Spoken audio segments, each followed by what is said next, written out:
Today we will study electric charge. What is electric charge? It is a property of matter causes the attractive or repulsive force between them.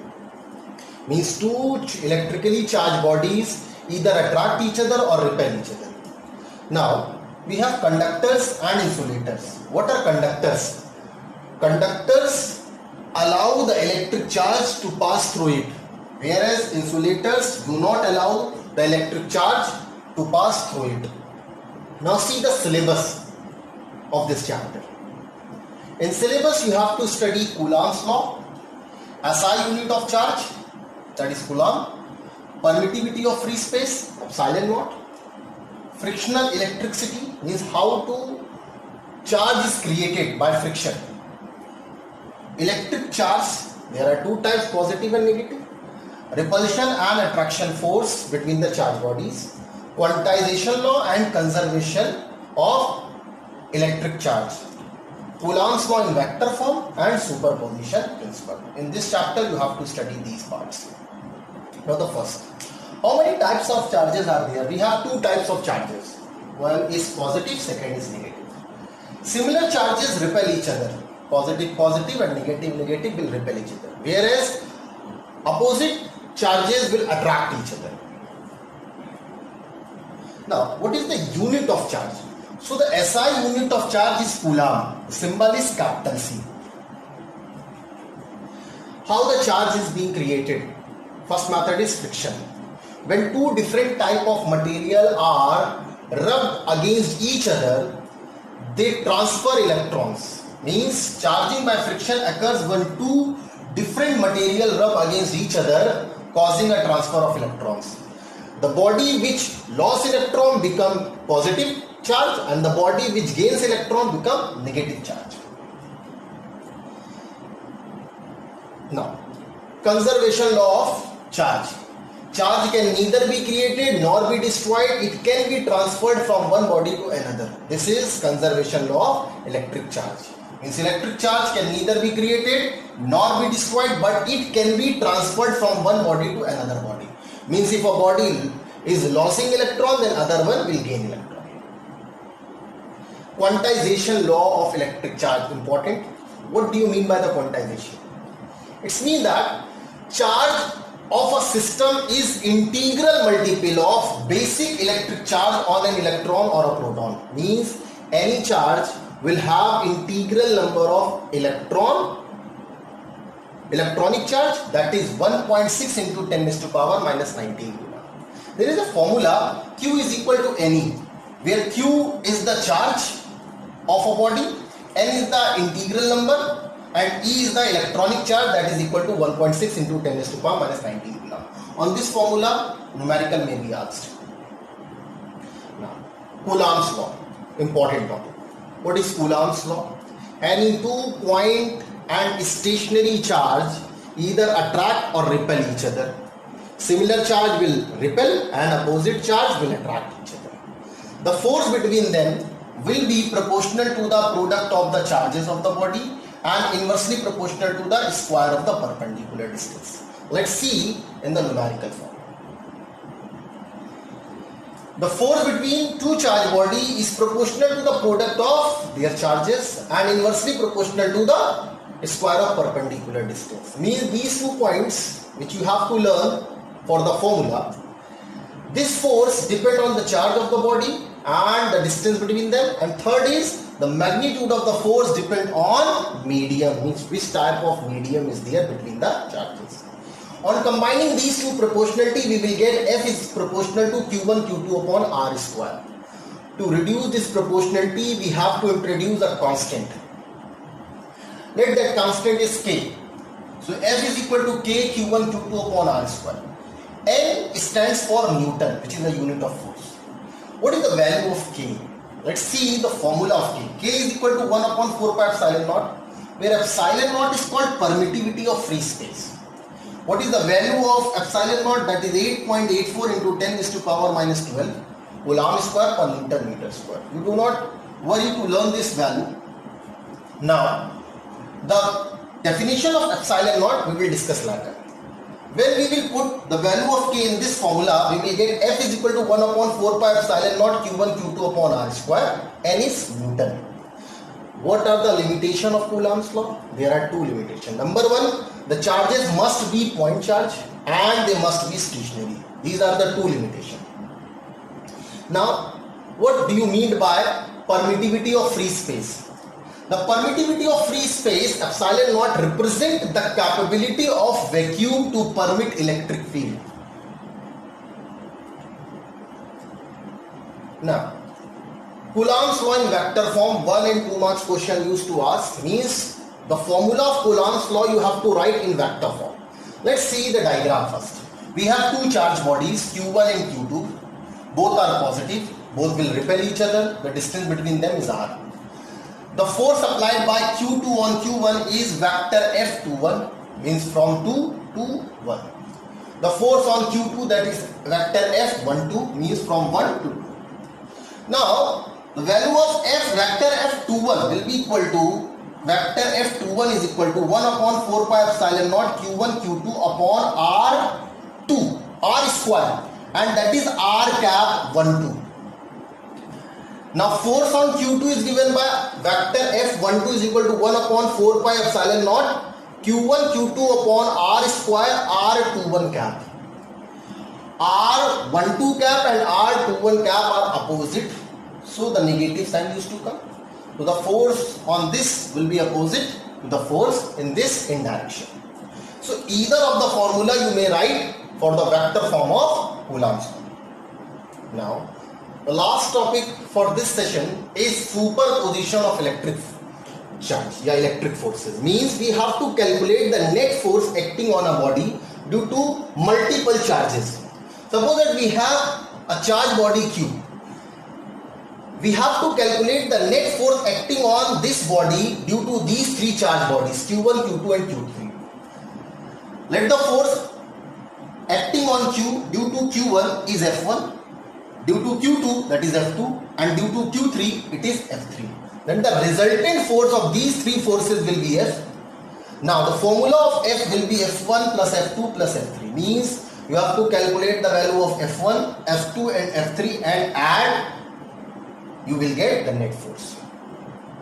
This whole topic for the electric charge you have to prepare. Only these topics which I have discussed that are important. So today we will discuss the numericals of Coulomb's law and quantization law. Let's see the first numerical. Two small spheres spaced 35.0 centimeter apart. This is the distance R. Convert into meter, that is 0.35 meter. Have equal charge. How many excess electron must be present on each sphere? Means we have to calculate the number of electrons. If the magnitude of the force of repulsion between them is 2.20 into 10 raised to power minus 21 Newton. This is force F and this is R. Let's see the solution.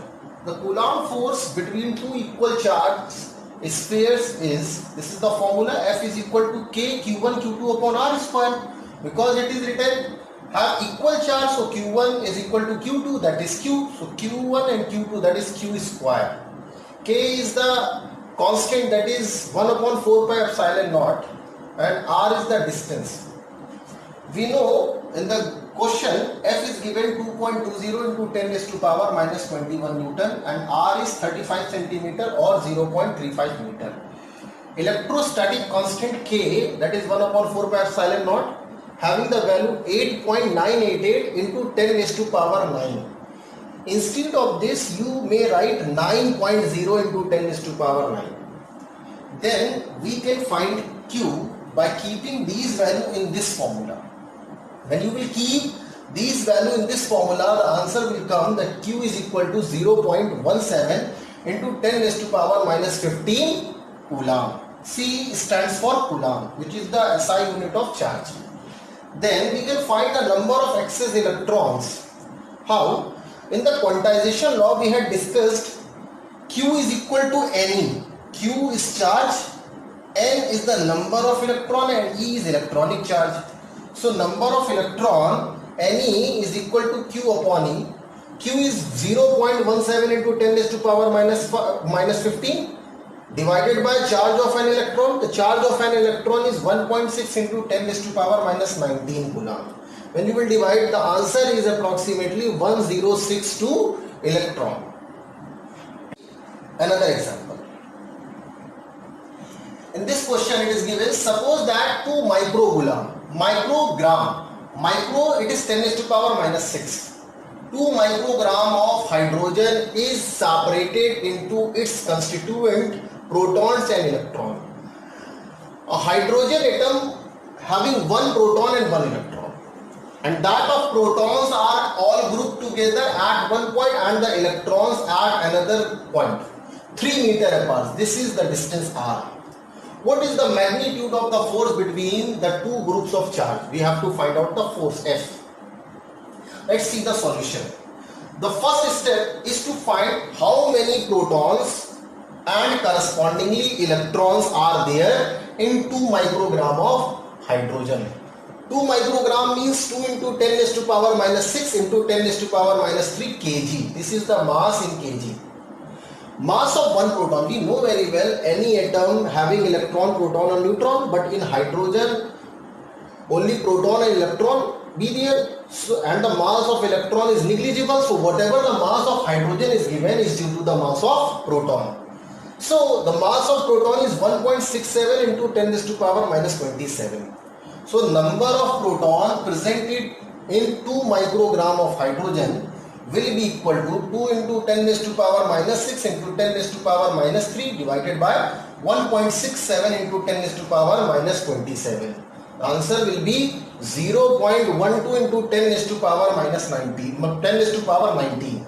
Means this is the number of proton and similar equal number of electron will present in 2 microgram of hydrogen.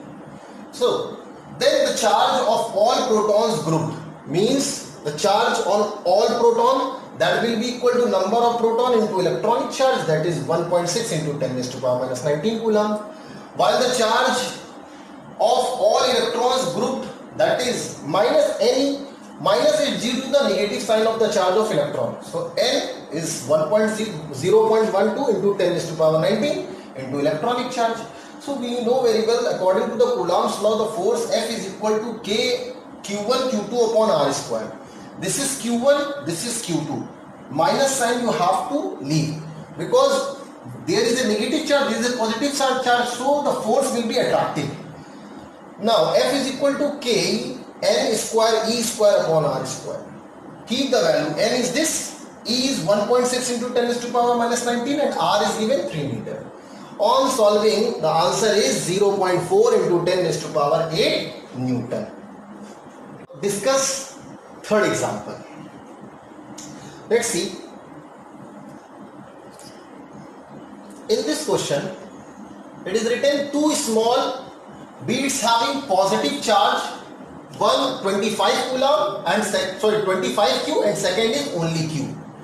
So one charge Q1 is 25 Q and Q2 is Q, are fixed at the opposite ends of a horizontal insulating rod. At one end 25 Q charge is there, at another end Q charge is there. Extending from the origin means the rod is kept at the origin.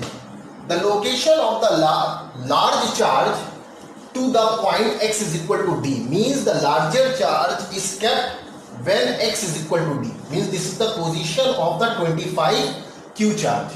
A third small charge bead is free to slide on the rod, means there is another charge which is able to move on the rod. At what position is the third bead in equilibrium, means at what position the third charge will become equilibrium. We know very well these are positive charge. When we leave another charge between them, so both either will repel that charge or attract that charge. So on the rod there must be a position where the third charge will be at equilibrium. Let's see the solution.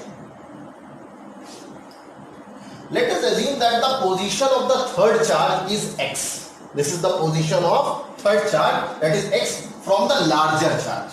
The total distance of rod, that is d, and the position of third charge from the larger charge is x, and the charge on the third charge is q, means the value of charge on the third charge, that is capital Q. Then the equilibrium condition, this is the condition of equilibrium. The net force is 0, means when the third charge is at equilibrium, then the force acting by the 25 Q charge and Q charge will be equal on this charge. This condition can be written as, see, from the Coulomb's law, F is equal to K Q1 Q2 upon R square, F is equal to K Q1 Q2 upon R square. Means if the distance of capital Q charge is x from the larger one, then from the small q charge the distance of capital Q will be d minus x. K, this side and this side will be cut. So what would be left? 25q capital Q upon x square is equal to q capital Q upon d minus x square. This is the short form. Whenever you are facing such type of problem in competition, so you just have to follow this method. Q and Q will cancel.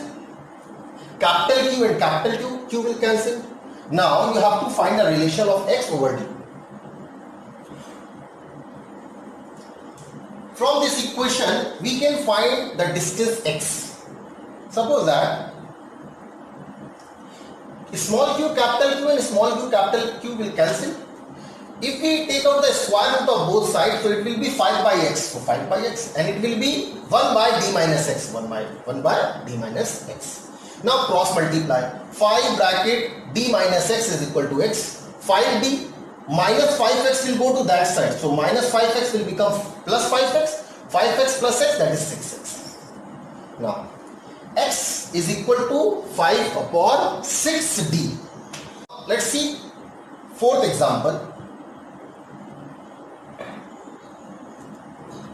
This is the question. This is the diagram given.